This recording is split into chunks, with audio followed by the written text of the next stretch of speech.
안녕하십니까. 자, 거시경제 2주차 2교시입니다. 자, 이번 시간에 보실 내용은 제2장입니다. 2장에서는 국가경제의 기본 문제하고 그다음에 거시경제학의 두 가지 조류가 있는데 거시경제학의 두 가지 조류는 뭔지 아시죠? 여러분들이 그 커맨딩 아이치에서 보셨던 두 가지 흐름입니다. 자유주의 경제학과 케인스 경제학 두 가지 흐름인데 그 두 가지 흐름에 어떤 차이가 있는가 하는 것을 먼저 정리하고 지나가겠습니다.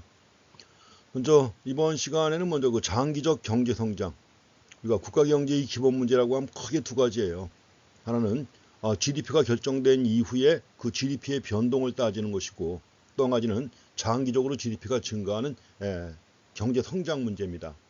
그래서 먼저 장기적 경제 성장에 대해서 간략하게 본 다음에 단기적 경기 변동의 여러 가지 현상들 볼 겁니다. 물론 여기에 관한 이론들은 뒤에 가면 자세히 나옵니다. 그리고 나서 고전학파적인 접근 방법, 자유주의 경제학이죠. 그다음에 케인스의 접근 방법 해가지고 두 가지 흐름을 갖다가 이어서 보겠습니다. 이번 시간에는 장기적 경제 성장에 대해서 좀 보겠습니다. 중간에 좀 내용을 끊기가 상당히 어렵습니다. 그래서 어떻게 하면 좀 길어지기도 하고 짧아지기도 하는데 이번 시간에는 그 장기적 경제 성장 요거 하나만 봐야 1번, 2번 같이 보면 또 너무 많아지고 해가지고 그렇게 하겠습니다. 2장에서 다뤄야 될 그런 내용이 그겁니다. 국가 경제, 장기적 경제 성장 과정에서 어떤 특징이 나타났는가 하는 거. 또 이 경제 성장 과정에서 어떤 요인이 상대적으로 중요한 역할을 해왔는가 하는 것을 파악하겠습니다. 이번 시간에 이제 공부하실 내용이 주로 이겁니다. 그리고 다음 시간에 공부하실 내용은 단기적 경기 변동에 대해서 보시고 그리고 나서 고전학파하고 케인스학파의 거시경제 이론 해가지고 요거는 그 다음번에 또 이어서 하겠습니다. 지금 2장은 세 개로 나눠서 보셔야 합니다. 그래서 먼저 이번 시간에는 첫 번째 나와 있는 얘기 장기적 경제 성장과 관련해 가지고 경제 성장 과정에서 어떤 특징이 나타났는가 또 어떤 요인이 경제 성장 과정에서 중요한 역할을 했는가 굉장히 중요한 거죠. 그렇죠? 이것만 잘 알면은 경제 성장도 또 쉽게 이룰 수가 있지 않습니까? 뭐가 중요한지 알면. 그래서 장기적 경제 성장을 중심으로 해서 보겠습니다. 먼저 경제 성장에 대한 정의가 나와 있는데 경제 성장은 가장 쉽게 얘기하면 GDP가 지속적으로 증가하는 것입니다. GDP의 지속적인 증가. 그래서 그 GDP를 갖다가 GDP가 의미하는 것이 국가 경제의 총체적 생산 수준이죠. 가지고 즉 실질 GDP. 실질 GDP가 지속적으로 증가하는 겁니다. 지속적인 증가. 대개 경제 성장이라는 것은 몇십 년간에 걸쳐서 이루어지는 거예요. 그래서 우리가 장기적 경제 성장이라고 했는데 그 장기라고 하는 게 최하 10년 이상입니다. 최하 10년 이상의 그런 기간 동안에 이루어지는 거죠. 그래서 실질 GDP의 지속적 증가 뿐만 아니라 1인당 실질 GDP를 가지고 생활 수준을 측정하죠. GDP의 규모만 가지고는 알 수 없죠. GDP의 규모는 흔히 얘기하는 국력입니다. 이게. 국력의 크기를 나타내는 거지만 GDP가 아무리 많아도 인구가 많으면 1인당 돌아오는 건 얼마 안 되잖아요. 그렇기 때문에 국민의 생활 수준을 갖다 알아보려면 당연히 1인당 실질 GDP를 가지고 따져야 되는 것이죠. 그래서 1인당 실질 GDP로 측정한 생활 수준의 지속적 향상을 의미합니다. 경제 성장. 그래서 경제 성장이라고 할 때는 실질 GDP의 지속적인 증가도 있어야 되고 또 국민 생활 수준의 지속적인 향상이 함께 이루어져야만 이걸 우리가 경제 성장, 즉 이코노믹 그로스라고 하는 겁니다. 그 많은 나라의 가장 큰 관심이 이거죠. 경제가 안정적으로 유지가 되면서 성장하는 것, 꿈이죠. 그래서 경제 성장은 이런 의미가 있다는 것을 먼저 확인하시기 바랍니다. 실제로 그 많은 나라의 경우 1인당 소득 수준과 그 성장률이 통계로 나와 있습니다. 그런데 연도가 대단합니다. 연도가 1000년, 1820년. 1820년을 갖다 물론 여기서 이제 1000년도 이때건 다 추정치입니다. 추정치고 1820년도 상당한 정도 추정치예요.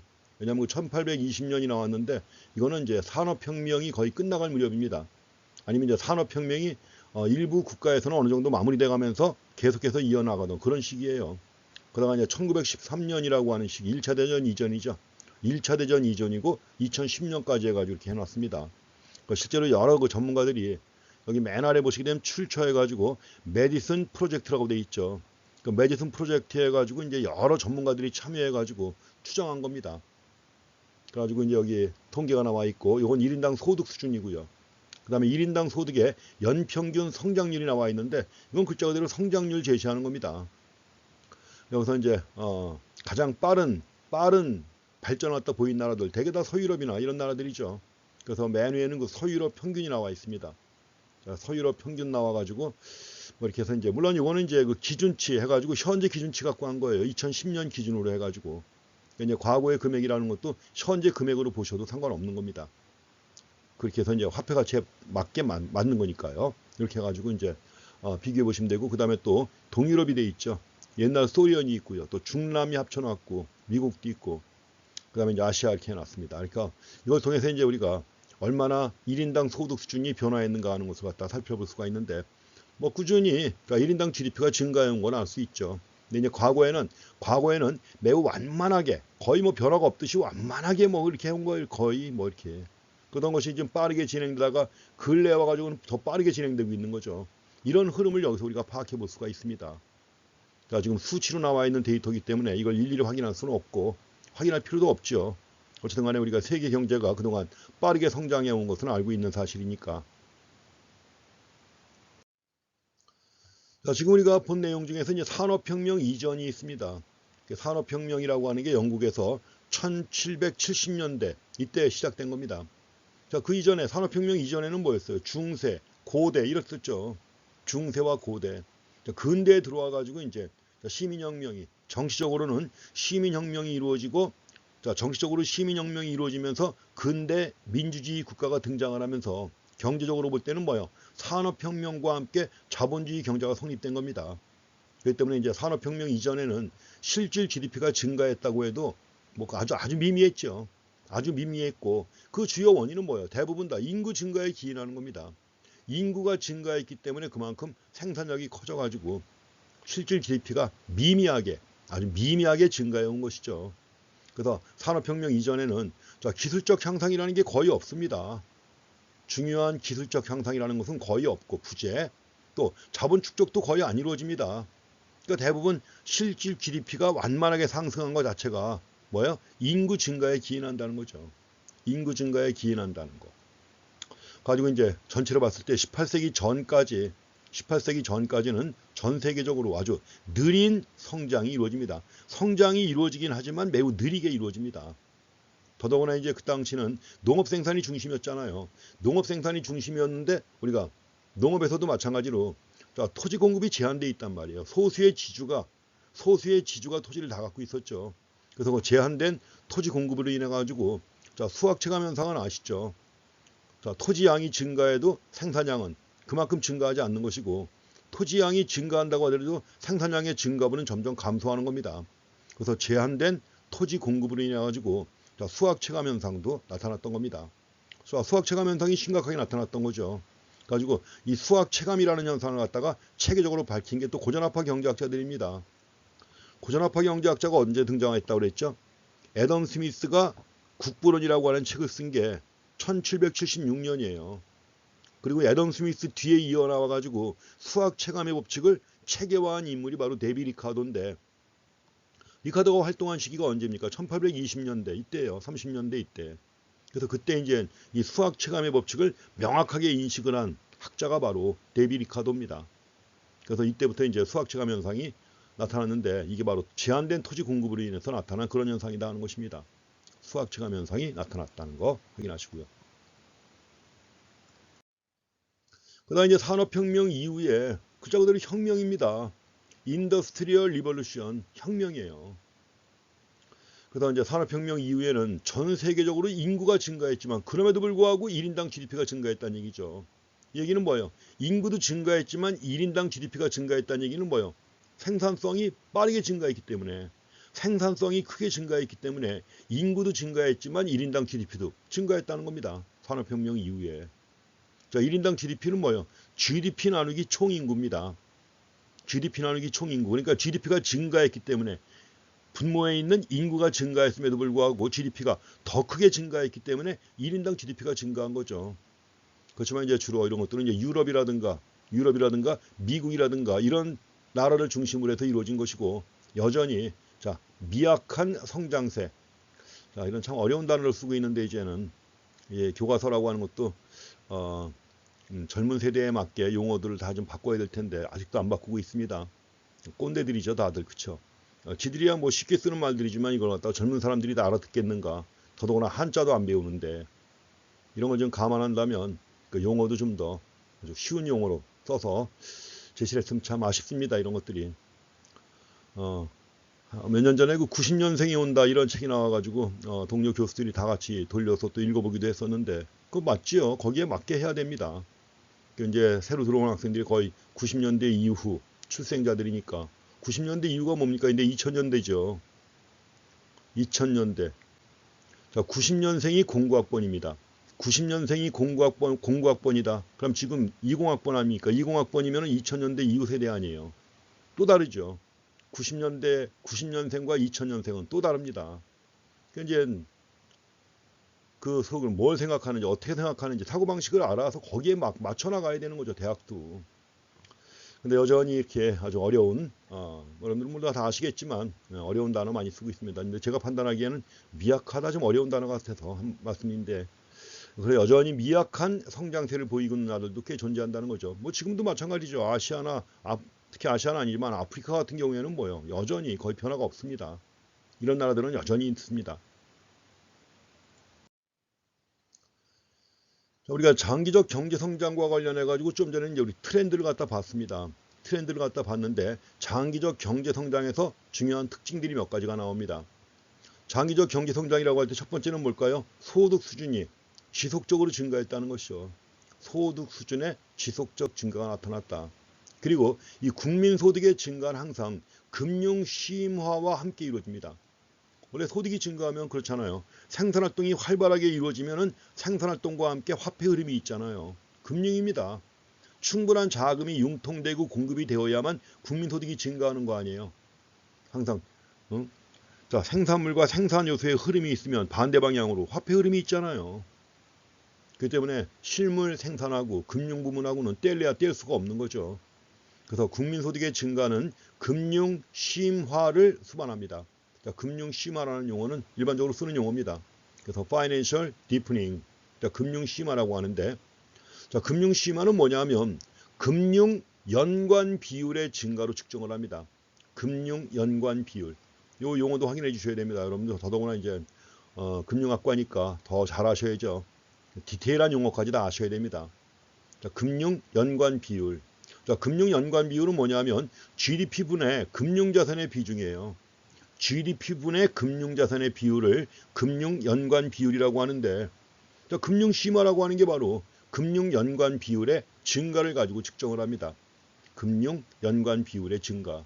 그러면 금융연관 비율이 왜 증가하는가 하는 거죠. 그 이유가 뭐냐. 그 배후에 작용하는 원리고 또 같은 의미이기도 합니다. 금융연관 비율이 증가한다는 얘기는 뭐냐. 자, 국민소득 대비. 우리가 일반적으로 국민소득이라고 할 때는 이게 바로 GDP 얘기하는 겁니다.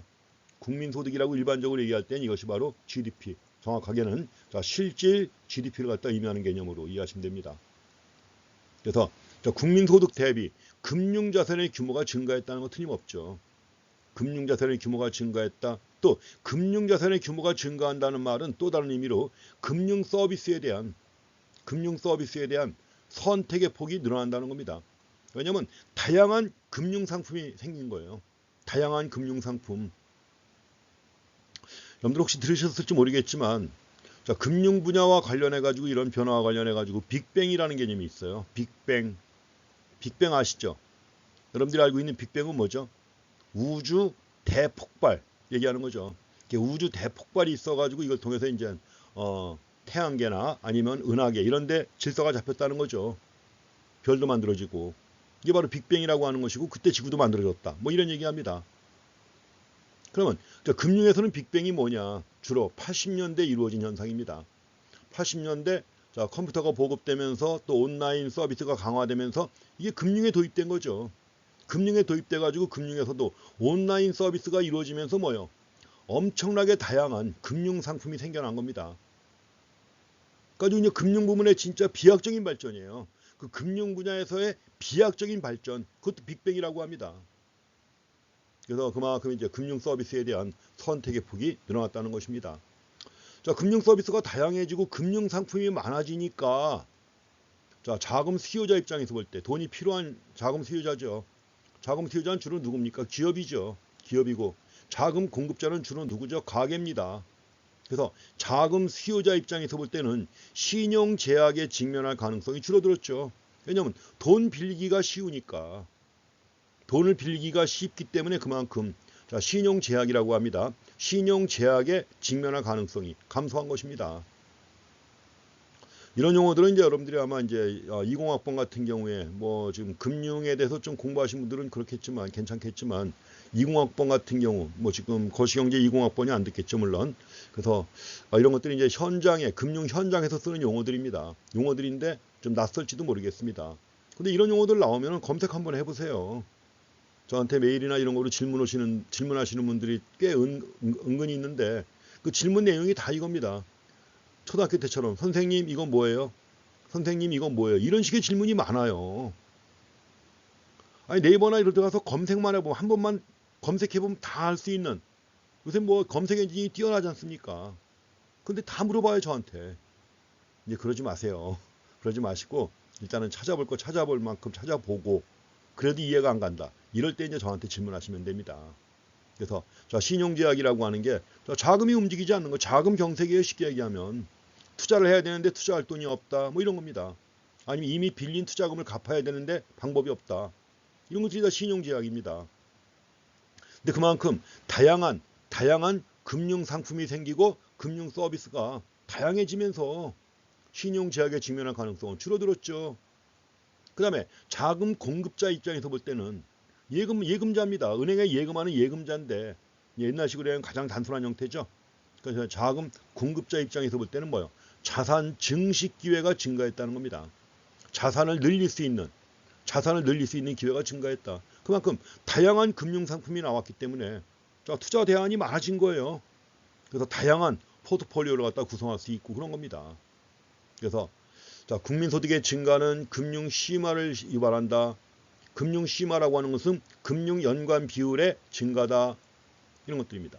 그래서 그 결과 이제 자본의 효율적 배분도 이루어져요. 자본의 효율적 배분이 이루어질 뿐만 아니라 그 자본이 다양한 곳에 투자됨으로써 뭐요? 경제 성장의 기회도 증가하는 겁니다. 경제 성장 기회가 증가한다.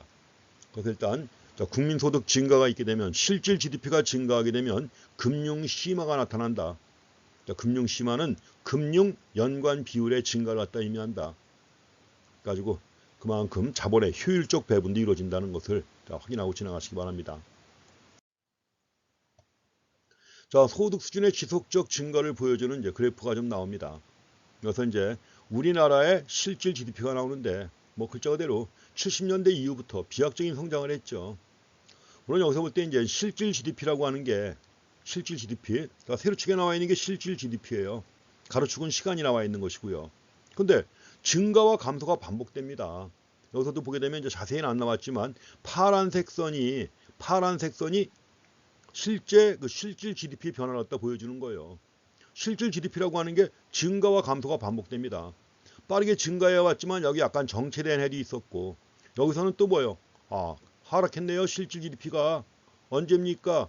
97년 말 외환위기 때 이럴 때입니다. 사상 최초로 겪어본 그런 불황이었죠. 우리나라가 외환위기 때. 이 외환위기를 갖다 자꾸 IMF 사태니 이렇게 부르는 사람들이 있죠. 꽤. 그건 참 무식한 사람들입니다. 여러분들은 이제 더더구나 금융학과니까 그런 말은 쓰지 마세요. IMF가 도와준 겁니다. 그 외환위기가 IMF 때문에 생긴 게 아니라 그 외환위기를 맞이해가지고 망할 지경에 있었는데 IMF가 도와준 거예요. 근데 이제 IMF가 도와주는 과정에서 아주 혹독한 요구를 했죠. 구조조정을 해라. 이런 기회에 구조조정 안 하면 안 된다. 구조조정을 해야만 도와주겠다 이거죠. 근데 이제 IMF가 요구한 그 당시 그 구조조정 내용이 아주 힘들게 만들었다 이거죠. 그리고 자꾸 IMF라고 하는데 IMF는 도와주고자 하는 겁니다. 그때 나왔던 얘기예요. IMF가 뭐냐? I'm fine. 이런 얘기가 나온 거 아니에요. 여러분들이 커맨딩 아이치에도 IMF 나오죠. 1945년 2월 달에 만들어진 거예요. 브레튼 우즈 회의 이후에. 자, 브레튼 우즈 회의가 1944년 8월 달에 있었죠. 브레튼 우즈 회의가 있었고, 그래서 거기서 합의한 대로 1945년 2월에 IMF하고 IBRD는 월드뱅크 얘기하는 거죠. 이걸 만든 겁니다. 가지고 이제 IMF는 만든 이유가 그거예요. 단기적으로 외환 위기라든가 이런 걸 겪는 나라들이 있죠. 이런 나라들을 지원해주기 위해서 만든 거예요. 도와주기 위해서. 그리고 이제 IBRD라고 하는 월드뱅크는 장기적인 저개발국의 경제 발전을 지원하고자 하는 거예요. 저개발국의 경제 발전을 지원하기 위해서 장기 자금을 갖다가 융자에서 대출해 주는 거, 융자하고 대출해 주는 게 바로 IBRD의 역할이죠. 커맨딩 하이츠에 그런 얘기 나왔습니다. 가지고 뉴햄프셔주에 있는 그랜드 마운틴 호텔에서 회의가 열렸죠. 브레튼 우즈 회의가. 그래서 우리가 브레튼 우즈 회의 이후, 브레튼 우즈 회의가 열린 이후에 또 협정을 체결하잖아요. 협정을 체결한 이후에 세계 경제를 브레튼 우즈 체제라고 합니다. 브레튼 우즈 체제라고 하는 것이고, 또 한 가지가 IMF 가트 체제라고도 그래요. IMF 가트 체제. 왜냐하면 이제 금융에 있어서는 IMF가 주도하는 것이고, 또 한 가지 국제 무역, 자유무역의 확대를 추구하는 거예요. 자유무역의 확대를 위해 가지고 이제 1947년에 제네바 관세협정을 체결하는데, 그 제네바 관세협정을 체결하면서 가트라고 하는 관세 및 무역에 관한 일반 협정을 체결합니다. 협정을 체결하면서 이제 가트라고 하는 국제 기구를 만든 거예요. 가지고 국제 무역은 가트가 주도하는 것이고, 국제 금융은 IMF가 주도하는 거죠. 그래서 IMF하고 가트를 중심으로 하는 자본주의 경제 질서다 해가지고 IMF 가트 체제라고 하는 겁니다. 2차 대전 이후의 경제 질서입니다. 그게. 물론 여기서 이제 중요한 역할을 하는 것은 미국이죠. 이제 과거에는 그래서 영국이 주도했던 겁니다. 그래서 팍스 브리테니카라고 했던 건데, 영국이 주도하는 세계 평화 이런 거였죠. 근데 이제 브레튼 우즈 체제 이후에는 미국이 주도하는 거예요. 팍스 아메리카나 이런 식으로. 그래서 그런 상황이었던 겁니다. 그러니까 IMF가 중요한 역할을 했던 거죠. 근데 이제 IMF도 그렇습니다. 그 IMF를 이끌어 나가는 시니어 이카노미스트, IMF 총재하고 IMF의 정책 결정 우두머리들, 시니어 이카노미스트가 케인즈 학파냐 아니면 통화주의 계열 학파냐에 따라 IMF의 색깔이 달라져요. 근데 우리나라가 그 외환위기를 맞을 당시에, 외환위기를 갖다 맞이했을 당시에는 IMF의 의사결정자들이 통화주의자들이었어요. 통화주의자들. 그리고 한국 경제가 지금 이 기회에 구조조정 안 하면 안 된다 해가지고 아주 혹독한 대가를 치르게 만든 거죠. 물론 힘들었습니다. 그렇지만 뭐 누가 주도했으면 마찬가지죠. 그거는 결국 정치인도 잘못이지 그게요. 그러다가 이제 또 최근에는 또 글로벌 금융위기 이후에 그리스라든가 스페인이라는 나라 어려웠잖아요. 근데 여기에 대해서는 뭐예요? 한국에 대해서는 그렇게 혹독했으면서 그런 나라에 대해서는 왜 이렇게 약간 또 틈을 주고 여유를 주고 강하게 안 하느냐? 그 이유가 또 다릅니다. 왜냐하면 글로벌 금융위기 사태 이후에 IMF를 갖다 주도하는 경제학자들은 케인지안이에요. 케인지안이기 때문에 당연히 처방이 다른 거죠. 어쨌든 간에 IMF는 그 당시 한국을 갖다 지원해줬고, 지원했기 때문에 빠르게 회복될 수 있었던 것입니다. 그래서 이렇게 해갖고 이것이 마이너스의 성장을 보인 해도 있었다는 겁니다. 마이너스의 성장. 그러다가 또 나빠지는 때가 있네요. 여기 또 있네요. 이건 뭘까요? 이거는 글로벌 금융위기입니다. 글로벌 금융위기. 2007년 말부터 시작해가지고 2007년 말부터 서브프라임 모기지 사태로 인해 가지고 2008년부터 글로벌 금융위기가 있었죠. 물론 한국도 피해갈 수 없었죠. 이런 겁니다. 근데 이렇게 해서 단기적으로 볼 때는 증가와 감소가 반복된단 말이죠. 반복되지만 장기적인 추세를 보게 되면 장기적인 추세는 계속 성장 추세입니다. 장기적인 추세는 성장 추세. 이 장기적인 성장 추세, 이게 바로 경제 성장이라는 겁니다. 그래서 우리나라 실질 GDP 보게 되면 이렇게 볼 수가 있습니다. 금융연관 비율도 같이 나와 있습니다. 금융연관 비율 해가지고 아무도 경제가 장기적으로 발전했잖아요. 성장했잖아요. 성장했다면 당연히 금융연관 비율도 높아져야죠. 금융연관 비율도 높아져야 되죠. 다 증가하고 있습니다. 많은 나라들. 한국뿐만 아니라 미국, 영국, 일본, 독일, 대만 다 증가하고 있죠. 이렇게 됐습니다. 이걸 금융백서라고 해서 이게 서울대학교에서 나온 책인데, 현재 이 책을 쓴 우리 책을 맨 마지막 그 개정 저자로 나온 게 김영식 교수죠. 김영식 교수가 이제 현재는 서울대고 금융경제연구원 원장을 맡고 있는데, 김영식 교수도 포함되어 있고, 여기 또 누가 있나요? 김상조 공정거래위원회 위원장 했던 김상조 있죠. 흔히 얘기하는 재벌 저격수라고 했던, 원래 재벌 저격수라고 해서 3명이 있었습니다. 재벌 저격수 3명. 한 명이 한성대 김상조 교수, 또 한 명이 방송통신대학교의 김기원 교수라고 있었는데 돌아가셨고, 또 한 명이 있습니다. 인하대학교에 있어요. 재벌 저격수 셋 중에 하나가 인하대학교 경제학과에 김진방 교수가 있는데, 이분이 바로 역시 재벌 저격수 중에 한 명입니다. 그 다음에 김영식 교수는 여기 책 쓴 저자고, 기타 이제 박창균, 최영식, 함준호 교수는 그 당시 이제 서울대학교 한국은행에 있었는데, 한국은행에 있다가 인천대로 와가지고 인천대 재직하면서, 그 인천대가 한국은행 통화경시대회 한동안 경인 지역에서 계속 1등 했었죠. 그래갖고 올라갔고, 인하대는 이제 많이 쳐져 있었는데, 이 양반 때문에 그랬던 겁니다. 근데 이 양반 은퇴했습니다. 앞으로 이제 지금은 그 통화경시대회가 잠시 쉬고 있지만, 통화경시대회 또 열리면 당연히 글로벌 금융학과에서 나가가지고 상 타야죠. 거기서 상 타면 한국은행 들어갈 때 가산점이 꽤 큽니다. 그래서 통화경시대회도 적극적으로 참여하시고 한번 준비해 보세요. 경제학과의 서현덕 교수가 또 한국은행 출신입니다. 그렇기 때문에 많은 도움을 줄 수가 있습니다. 얘기가 좀 새 나갔지만 중요한 얘기입니다. 한국은행 통화경시대회 잊지 마세요. 자, 장기적 경제성장 과정에서 소득 수준의 지속적 증가가 이루어졌다는 거, 그 과정에서 금융 연관 비율이 지속적으로 증가했다는 걸 확인할 수가 있습니다. 자, 근데 경제 성장 과정에서 문제는 뭐냐? 소득과 부의 불평등은 심화됐습니다. 우리가 다 알고 있는 거죠. 또 여러 전문가들이 많이 제시했잖아요. 몇 년 전에도 토마 피케티, 이름 기억하시기 바랍니다. 토마 피케티 한번 검색해 보세요. 21세기 자본이라는 책을 써가지고 아주 뭐 전 세계에선 하루아침에 스타가 된 인물이에요. 그래갖고 이제 소득 분배가 전 세계 경제학계에 화두가 된 겁니다. 과거에는 문제가 있다는 걸 인식을 하면서도 크게 이렇게 뭐 연구가 이루어지거나 이러지는 않았어요. 그랬던 것이 그 한 2015년에 나왔나 토마 피케티의 21세기 자본이 나오면서 전 세계적인 경제학의 화두가 된 게 불평등 문제예요. 그러다 보니까 이제 불평등을 평생 연구해온 학자들도 노벨상을 타게 됩니다, 이제. 그래서 그만큼 이제 불평등이 심화됐다는 것은 다 아시죠, 뭐. 알고 있는 건데 여기서 이제 구체적인 데이터를 가지고 보여주는 겁니다.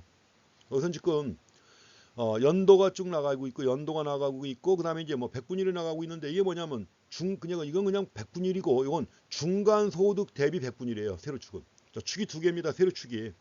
세로축이 2개고 해가지고 여기는 백분율, 그 다음에 여기는 중간 소득 대비 백분율 해가지고 그래프를 또 상당히 이제 의미 있게 또 만든 겁니다. 자, 이걸 통해서 봤을 때 여기 중요한 게 진위계수예요. 진위계수가 있는데, 이 진위계수라고 하는 것은 원래 진위계수는 1과 0 사이에 있습니다. 1과 0 사이에 있는데 0에 가까울수록 평등한 거예요. 0에 가까울수록 평등하고 1에 가까울수록 불평등하다 이겁니다. 가지고 여기서 이제 진위계수를 갖다가 퍼센트로 표시해 놨는데, 진위계수는 원래 퍼센트로 안 하고 0.3452 뭐 이런 식으로 나옵니다. 한국이 지금 그 정도예요. 한국은 수치로 봤을 때, 진위계수라고 하는 수치로 봤을 때 불평등 문제에서는 뭐예요? 상당히 평등한 국가 중에 하나입니다. 그렇지만 이제 진위계수도 점점 더 커가고 있어요. 이렇게 해서 커지고 있다는 거 확인할 수 있습니다. 이렇게 해갖고 불평등이 심화되고 있다는 걸 갖다가, 그리고 이제 미국의 진위계수 추이 가지고 본 것이고, 미국입니다. 미국이고, 이건 이제 국가별 상위 10%의 소득 비중이에요. 우리가 국가별 그 상위 10%, 소득이 많은, 재산이 아닙니다. 재산이 아니라 소득이 많은 상위 10%가 한 나라 소득의 얼마를 차지하느냐 이거죠. 여러분들이 경제학 할 때 공부하셨겠지만, 과거에 파레토라는 학자가 빌프레도 파레토가 이걸 처음 연구한 바가 있어요. 그래서 빌프레도 파레토의 연구에 따르면 상위 20%가 한 나라 소득의 80%를 차지한다는 걸 연구한 바가 있습니다. 실증 데이터 가지고 분석을 한 거예요. 가지고 거기서 나온 걸 갖다가 20-80법칙이라고 해요. 근데 20-80법칙이라고 하는 게 통계의 가장 기본적인 원리 중에 하나입니다. 그래서 그러니까 우리가 무작위적으로 데이터 수집해가지고 분포를 갖다 그리면, 자, 무작위적으로 데이터 수집해가지고 분포를 갖다가 만들면 어떻게 될까요? 정규 분포 아니에요. 그 정규 분포에서 을에 나타나는 겁니다. 20-80법칙이. 그러다 보니까 여러 군데 적용되는 거예요. 20-80법칙은. 마케팅에서도 굉장히 중요하죠. 백화점에 상위 고객, 물건 많이 사가는 고객 20%가 그 백화점 매출의 80을 차지합니다. 그러니까 당연히 백화점에서는 상위 20%, VIP 고객이라고 해서 별도로 모시잖아요. 또 상위 10%가 차지하는 소득 비중은 보통 60% 정도 됩니다. 이게. 이런 데 좀 관심을 두셔야 돼요. 이제 상위 10%가 그럼 엄청난 거냐? 아닙니다. 상위 10%가 엄청난 게 아니에요. 제가 방법을 알려드릴게요. 여러분들이 이제 졸업을 합니다. 졸업을 해요. 졸업한 다음에 뭐 다른 건 얘기 안 하겠습니다. 졸업한 다음에 신한은행을 들어갑니다. 들어간 다음에 신한은행에서 사내 결혼을 갖다 합니다. 사내 결혼을 하게 되면 연봉이 얼마가 돼요? 지금 1억 좀 넘죠. 연봉 1억 넘으면 상위 10% 안에 들어갑니다. 그렇게 되는 순간 어떻게 되는 거예요? 상위 10%예요. 현재 우리의 경우 상위 10%의 그 한계 소득이 8,750만 원인가 이렇게 나와요. 어려운 거 아니죠? 자, 신한은행 뭐 많이 들어갔습니다. 많이 들어갔고, 그래서 전에 이제 하나은행하고 신한은행 들어간 학생들이 몇 년 전인데 졸업식 날 와서 인사를 왔어요. 그래가지고 이제 하나은행 들어간 학생한테 연봉 얼마 썼냐, 고용계약서에 연봉 얼마 썼냐 그랬더니 얼마라고 해요. 4,850원인가 썼다고 그래요. 그러면서 옆에 있는 신한은행 들어간 애 가리키면서 얘는 나보다 더 많다고. 그래서 얼마냐 그랬더니 5,400이라고 했습니다. 지금은 더 많겠죠. 전에 과거에도 그렇고 증권회사 취업했어요. 했는데 한 5년쯤 후에 인사하러 왔습니다. 저한테. 인사하러 왔는데 물어보니까 연봉이 나보다 많아요. 그렇습니다. 그러니까 여러분들은 이제 그 많은 기회에 얼마든지 얻을 수 있죠. 자, 그래서 어쨌든 간에 불평등이 심화되고 있다는 것을 여러 가지 지표를 통해서 확인할 수가 있습니다. 여기서도 지금 전 세계, 좀 전에 이제 미국하고 이렇게 봤지만 전 세계 소득 분위별, 우리가 소득 분위라고 할 때는 소득 분위를 갖다 다 해서 10개로 나눠요. 10분위 1로 나눕니다. 10분위 해가지고 하위 10%, 그 위에 10%, 이런 식으로 해가지고 상위 10%죠. 이런 식으로 해가지고 소득 분위별 실질 소득의 증가율을 가지고 이제 또 표를 만든 겁니다. 그래서 여기서 이제 세계 불평등 레포트예요. 월드 인이퀄리티 레포트예요.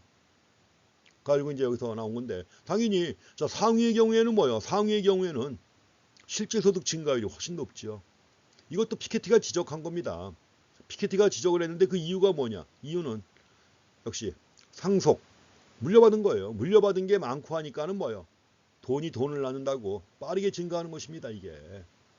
그래서 상위 1%가 전체 소득 증가분의 27을 차지한다는 거.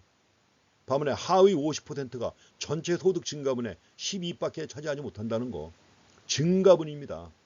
이걸 연구하는데, 이거는 이제 우리가 불평등이 심화됐다는 걸 보여줄 때 아주 중요한 자료로 많이 이용되는 겁니다. 이게.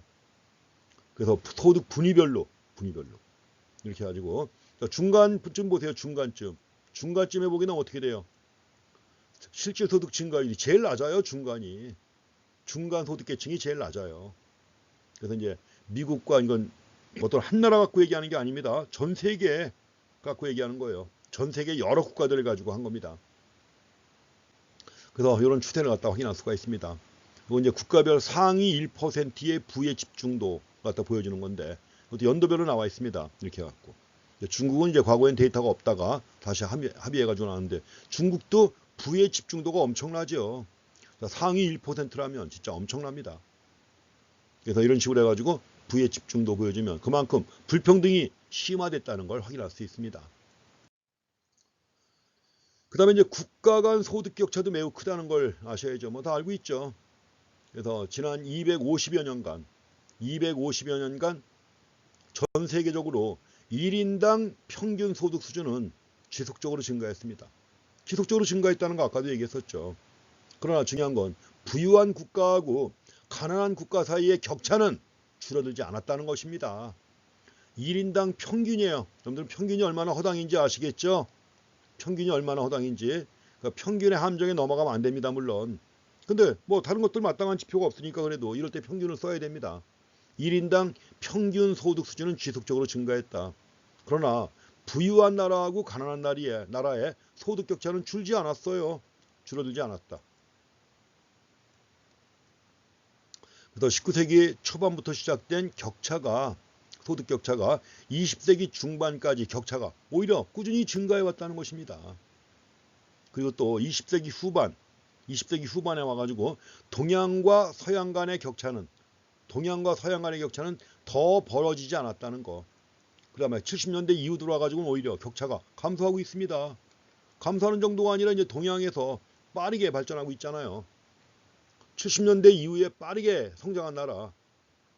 4드래곤. 아시아에 4드래곤이 있죠. 아시아에 4드래곤이 어디예요? 당연히 코리아가 있고요. 코리아가 있고, 자, 이거는 OECD 보고서에서 나온 겁니다. 1979년 말에 나온 OECD 보고서예요. 국제 보고서입니다. 거기 나온 얘기예요. 가지고 OECD 보고서에서 닉스라는 용어를 썼습니다.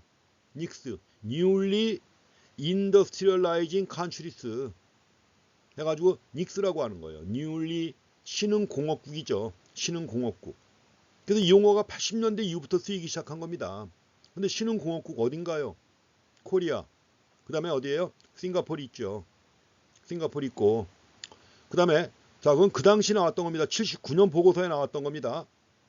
그래서 나머지 둘이 어디냐? 홍콩과 그 다음에 대만입니다. 빠르게 성장했던 거예요.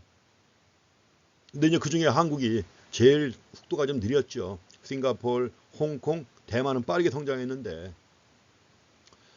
그래서 이제 이렇게 해갖고 동양에서 빠른 성장이 이루어짐으로써 서양과 동양 간의 격차가 오히려 70년대 이후부터는 감소하고 있는 거예요. 이런 추세도 우리가 확인해 보십니다. 그래서 국가 간의 소득 격차를 갖다 이렇게 해서 그림으로 보여줍니다. 그림으로 보여주는데 이런 것들도 이제 세계 불평등 분포에서 많이 나온 겁니다. 근데 이 그림은 내셔널 지오그래픽에서 나온 거예요. 그 내셔널 지오그래픽에서 특징으로 The World of Seven 빌리언 해가지고 나왔던 겁니다. 거기서 나왔다가 그림으로 나온 거예요. 참 잘 만든 것 중에 하나입니다. 이게 이제 2011년을 기준으로 해가지고 나온 건데 색이 밝을수록 1인당 소득이 높은 거예요. 색이 밝을수록 색이 밝을수록이 아니라 색 따로 있죠. 이게 고소득 지역입니다. 고소득 지역은 주로 파란색 계열로 해놓고 그 다음에 중간 소득 계열 해가지고 나와 있죠. 주로 이제 보랏빛 계열이죠. 그 다음에 오렌지색 약간 이제 빨간색 계열로 해가지고 나와 있고 이게 나온 겁니다. 여전히 저소득 지역은 뭐 그렇죠. 아프리카 대부분이 그렇습니다. 아프리카 대부분. 이렇게 해갖고 국가 간 소득 격차가 상당히 심하다는 걸 보여주는 그림 한 장 가지고 보여주는 그런 사진입니다. 자, 국가 간 소득 격차를 갖다 보여주는 데이터가 몇 개 있습니다. 지금은 문제 제기만 하는 거예요. 경제 성장에 대한 자세한 내용들 이런 것들은 뒤에 가면 아주 디테일하게 나옵니다. 그래서 그만큼 이제 국가 간 소득 격차가 심하다는 걸 데이터를 가지고 보여주는 겁니다. 국가 간 소득 수준의 차이 해가지고 전 세계 국가를 대상으로 해가지고 본 것이고 또 한 가지는 OECD 국가. 흔히 우리가 OECD 국가 그러면 선진국 얘기하는 거죠. 선진국 그룹을 얘기를 하는 겁니다. OECD 국가는.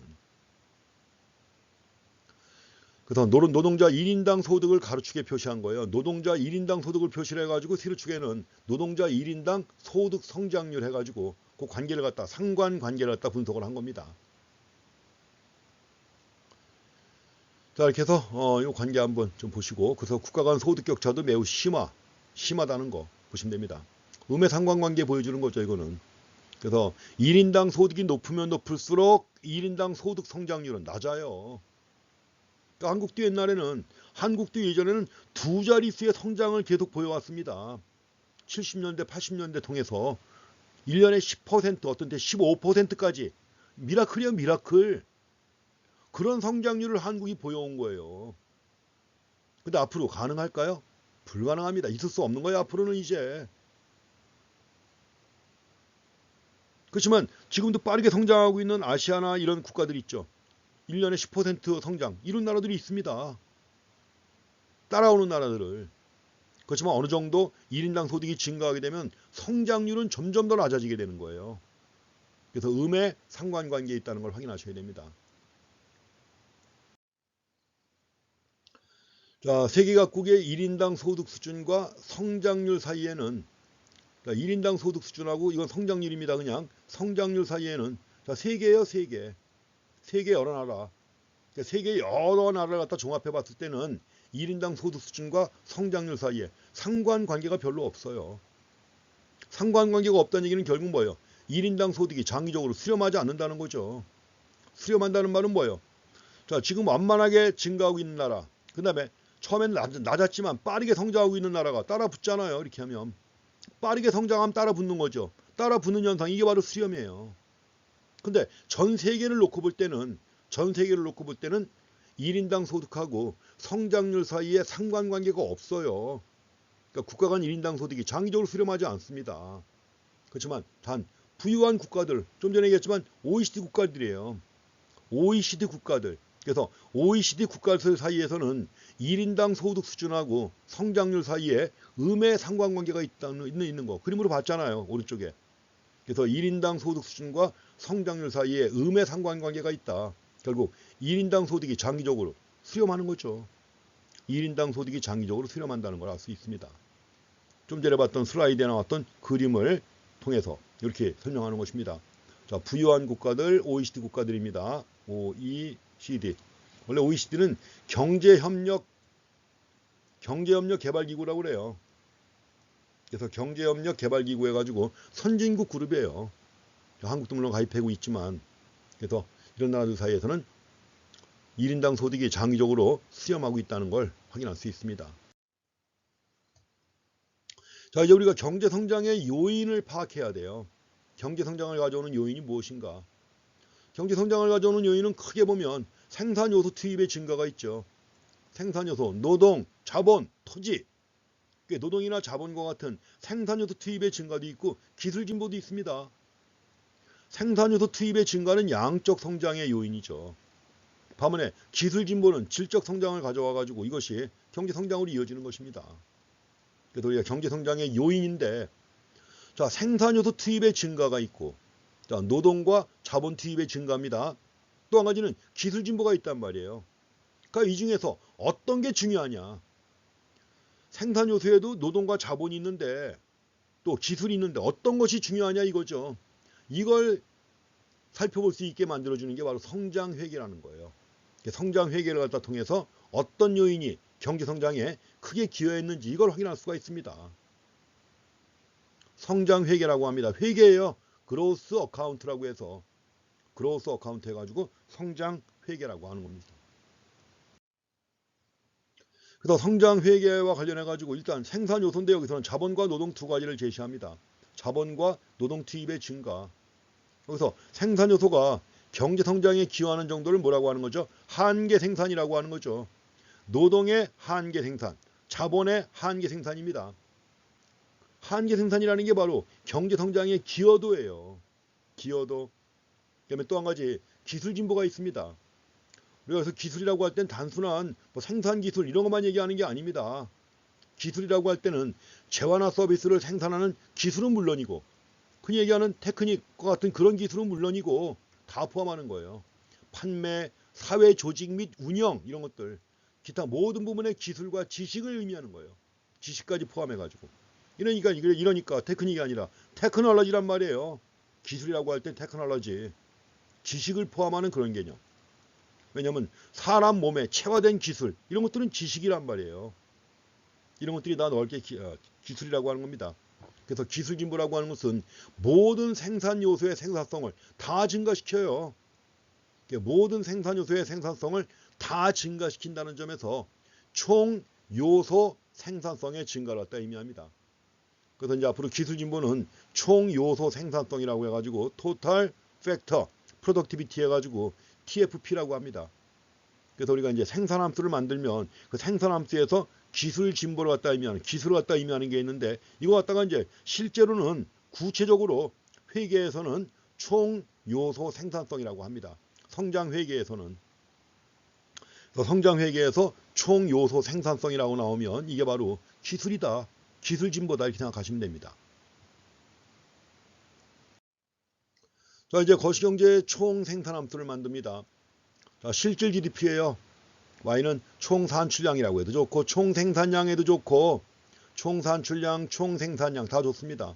또는 실질 GDP를 갖다 의미하는 거예요. 그래서 영어로 yield라는 말 있죠. yield라는 말은 양보한다는 의미도 있죠. 양보한다는 의미도 있지만 산출한다, 생산한다 이런 의미가 있어요. 가지고 우리가 GDP를 갖다 나타낼 때 흔히 Y로 표시를 합니다. 총 산출량 또는 총 생산량, 구체적으로는 실질 GDP입니다. Y는 G 펑션 KL입니다. G 펑션 KL. 여기서 맨 앞에 붙어 있는 G, 이게 바로 기술 수준을 갖다 나타내는 거예요. 이건 펑션 함수니까 뭐의 함수라는 얘기예요? 자본과 노동의 함수라는 얘기죠. Y는 자, 자본량과 노동량의 함수다 이겁니다. 자본량과 노동량의 함수다. 근데 자본량과 노동량의 함수면서도 함수 형태를 변화시키는 게 바로 G라는 거예요. 기술 수준. 그래서 K는 자본량, 그 다음에 L은 노동량인데, 자, 지금 우리가 이건 일반적인 함수 표시 아니에요. 그렇지만 거시경제의 총 생산함수로서 제일 많이 쓰이는 생산함수가 뭐냐? G 곱하기 K의 알파승 곱하기 L의 1-알파승입니다. 이게 뭐냐? 이게 자, 코옵 더글러스 생산함수라고 하는 겁니다. 생산함수 여러 가지 이용합니다. 코옵 더글러스 생산함수, 그 다음에 레온TF 생산함수도 있고요. 레온TF 생산함수도 있고 또 거기다가 선형 생산함수도 이용하고, 그렇지만 가장 일반적으로 많이 쓰는 생산함수가 바로 코옵 더글러스 생산함수예요. 사람 이름 2명 이름 붙인 겁니다. 찰스 콥하고 폴 더글러스 둘 다 자, 프린스턴 대학의 교수인데 둘이 같이 만든 거예요. 여기 지금 자본에 대해서는 알파가 붙어 있고 노동에 대해서는 1-알파가 붙어 있죠. 원래 이것도 일반적으로 쓸 때는 그렇게 많이 씁니다. 자, G 쓰고 그 다음에 K의 알파승, 그리고 L의 베타승, L의 베타승, 베타입니다. L의 베타승 이렇게 써요. 자, G 곱하기 K의 알파승 곱하기 L의 베타승, 이게 코옵 더글러스 생산함수의 가장 일반적인 형태예요. 가지고 여기서 알파가 뭐냐? 알파는 자본의 기여도예요. 알파는 결국 자본의 기여도고, 그럼 자본의 기여도라면 자본은 그 자본의 기여도만큼 분배받을 거 아니에요. 분배를. 그 다음에 베타는 뭐냐? 노동의 기여도입니다. 노동의 기여도고 역시 노동소득 분배율이 되는 거예요. 베타는. 근데 가장 여기서는 일반적인 경우 흔히 규모에 대한 수익 개념 공부하셨죠. 만약에 나라 경제 전체에서도 규모에 대한 수익이 불변일 때는 알파하고 베타를 더한 값이 1이에요. 알파하고 베타를 더한 값이 1이면 규모에 대한 수익이 불변입니다. 그리고 알파하고 베타를 더한 값이 1보다 클 때는 규모에 대한 수익이 증가하는 거예요. 알파 더하기 베타가 1보다 작으면 규모에 대한 수익은 감소하는 겁니다. 근데 여기서는 기본적으로 자, 지금 베타 안 쓰고 1-알파 썼죠. 이 말은 결국 뭐예요? 지금 이 함수는 규모에 대한 수익 불변인 함수라는 얘기예요. 이게 코옵 더글러스 생산함수 갖고 이용했는데 규모에 대한 수익이 불변인 생산함수라는 얘기입니다. 당연히 두 개 더해서 2이니까 알파는 1과 0 사이에 있겠죠. 이렇게 해가지고 이 함수를 가지고 많이 분석을 합니다. 여러 가지를. 자, 코옵 더글러스 생산함수입니다. 늘 수학 배우셨죠? 경영수학이 금융수학인가요? 여러분들은 금융수학 공부하셨을 텐데 이 함수 자유자재로 다룰 수가 있어야 돼요. 그래서 여러분들은 자, 코옵 더글러스 생산함수가 어떤 다양한 의미를 갖고 있는지, 왜냐하면 여기서 알파가 갖고 있는 의미가 여러 가지가 있어요.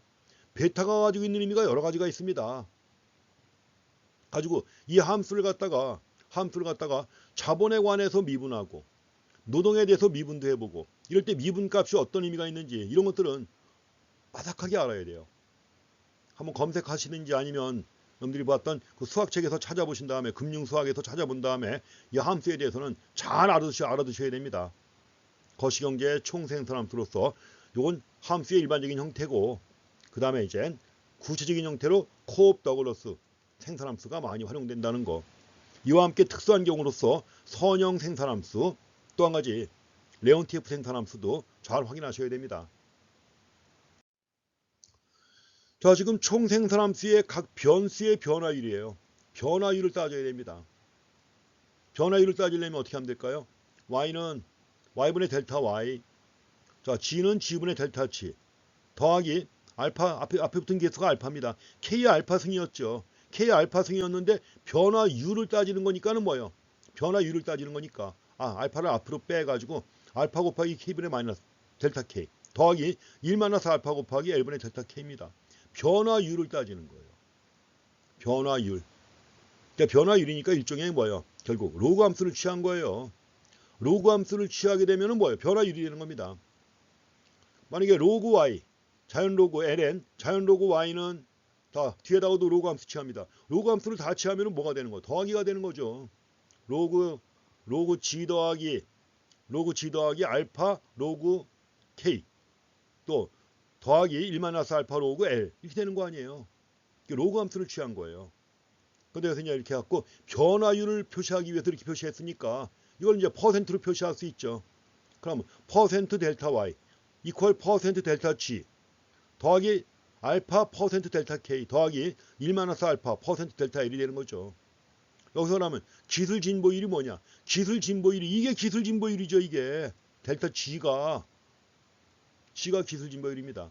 그래서 기술 진보율을 따질 때는 이걸 흔히 잔차항이라고 그래요. 레지디얼. 잔차 통계에서 배우셨죠. 레지디얼 해가지고 잔차. 그래서 기술 진보율이 바로 잔차항으로 측정하는 겁니다. 왜냐면 우리가 기술 진보라고 하는 게 눈에 보여요. 실체가 없잖아요. 그러니까 나머지를 뺀 나머지 값이에요. 그래서 Y 증가율에서 자본 증가율, 노동 증가율을 뺀 나머지 값이 바로 잔차항이에요.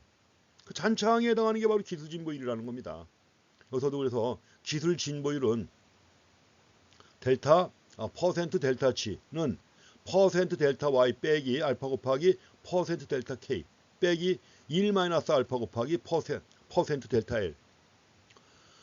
갑자기 지금 앞부분에서 거시경제 국가문제가 직면한 문제가 뭔가 설명하면서 갑자기 수식 막 나오니까 당황하셨을 수가 있겠지만 바로 그 뒤로 이어집니다. 바로 이어지는 거니까 또 여러분들도 아시는 정도 얘기예요. 뭐 생소한 건 아니죠.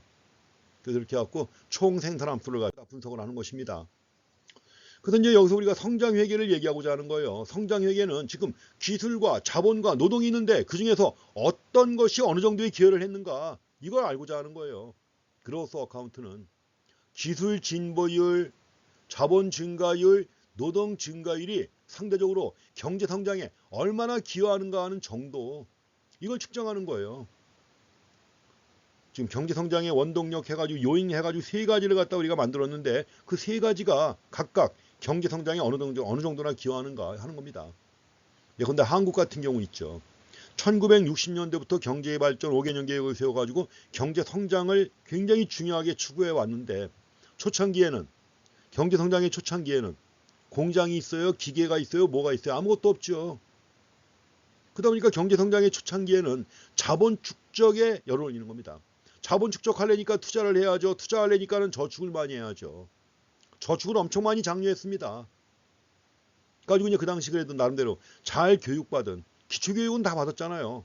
잘 교육받은 노동력이 충분히 있었고 이런 것들이 바로 경제성장에 크게 기여했던 겁니다.